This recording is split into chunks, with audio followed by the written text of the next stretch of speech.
പോയിടാം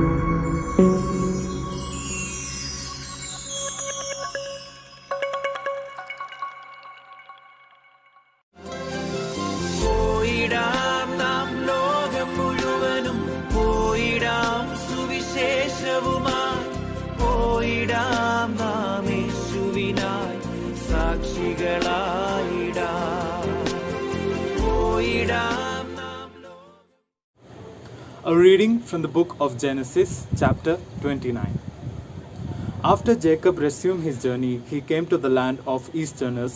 Looking about, he saw a well in the open country with 3 rows of sheep huddled near it.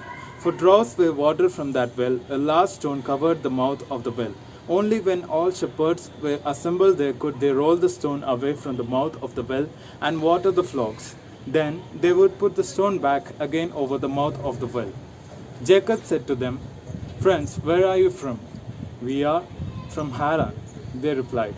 Then he asked them, "Do you know Laban, son of Nahor?" "We do," they answered. He inquired further, "Is he well?" "He is," they answered. "And here comes his daughter with his flock." Then he said, "There is still much daylight left. It is hardly the time to bring the animals home. Why don't you water the flocks now and then continue pasturing them?" "We cannot," they replied, "until all the shepherds are here to roll the stone away from the mouth of the well. Only then can we water the flocks." While he was still talking with them, Rachel arrived with her father's sheep. She saw the one who tended them.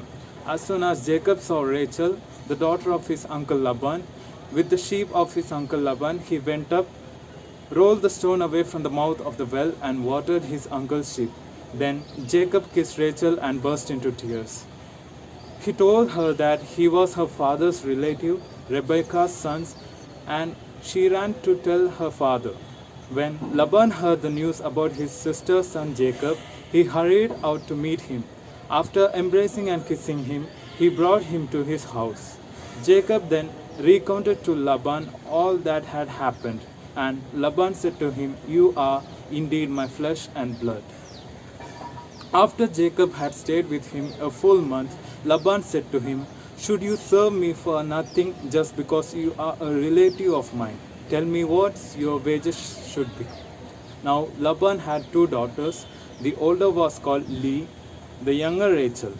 Leah had lovely eyes, but Rachel was well-formed and beautiful. Since Jacob had fallen in love with Rachel, he answered Laban, "I will serve you 7 years for your younger daughter Rachel." Laban replied, "I prefer to give her to you rather than to an outsider. Stay with me." So Jacob served 7 years for Rachel, yet they seemed to him but a few days because of his love for her. Then Jacob said to Laban, "Give me my wife, and that I may consummate my marriage with her, for my term is now completed." So Laban invited all the local inhabitants and gave a feast. At nightfall, he took his daughter Leah and brought her to Jacob, and Jacob consummated the marriage with her. Laban assigned his slave girl Zilpah to his daughter Leah as her maidservant. In the morning, Jacob was amazed. It was Leah, so he cried out to Laban, "How could you do this to me? Was it not for Rachel that I served you? Why did you dupe me?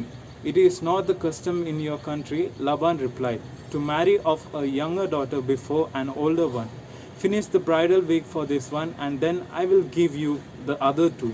In return for another 7 years of service with me." Jacob agreed.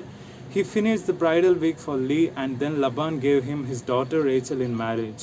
Laban assigned his slave girl Bilhah to his daughter Rachel as her maidservant. Jacob then consummated his marriage with Rachel also, and he loved her more than Leah. Thus he remained in Laban's service another 7 years. When the Lord saw that Leah was unloved, he made her fruitful while Rachel remained barren. Leah conceived and bore a son. She named his Reuben, for she said, "It means the Lord saw my misery. Now my husband will love me." She conceived again and bore a son, and said, "It means the Lord heard that I was unloved, and therefore he has given me this one also." So she named him Simon. Again, she conceived and bore a son, and she said, "Now at last my husband will become attached to me, since I have now borne him 3 sons." This is why she named him Levi. Once more, she conceived and bore a son, and she said, "This time I will give grateful praise to the Lord." Therefore, she named him Judah. Then she stopped bearing children. പോയിടാം നാം ലോകം മുഴുവനും പോയിടാം സുവിശേഷവുമായി പോയിടാം